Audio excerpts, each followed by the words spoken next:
తెలంగాణ సాయుధ పోరాటంలో అమరుడుగా నిలిచినటువంటి దొడ్డి కొమరయ్య గారి జయంతి సందర్భంగా భారత రాష్ట్ర సమితి కేంద్ర కార్యాలయంలో గౌరవ ప్రతిపక్ష మండలి నేత స్పీకర్ మసూనాచారి గారి ఆధ్వర్యంలో బీఆర్ఎస్ పార్టీ నాయకత్వం అంతా కూడా ఘనమైన నివాళులు అర్పించడం జరిగింది. మరి వీరులు గన్నట్టి నా వీర తెలంగాణ, సూర్యులు గన్నట్టి నా పోరు తెలంగాణ అనే నినాదం ఏదైతే ఉందో, అనేక మంది వీరుల్ని విప్లవ యోధుల్ని కన్నటువంటి ఈ తెలంగాణలో అనేక మంది సాయుధ పోరాటం అమరైన సందర్భాన్ని గుర్తు చేస్తూ ఉన్నా.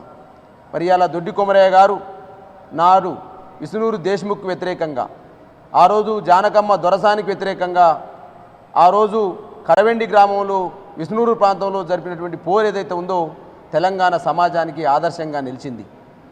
అనేక మంది వీరులు తెలంగాణ ప్రాంతంలో భూస్వామ్యానికి వ్యతిరేకంగా, పెట్టుబడిదారి విధానానికి వ్యతిరేకంగా, దోపిడీకి వ్యతిరేకంగా, అణచివేతకు వ్యతిరేకంగా దొడ్డి కొమరయ్య గారి చరిత్ర మనందరికీ లిఖించబడ్డది.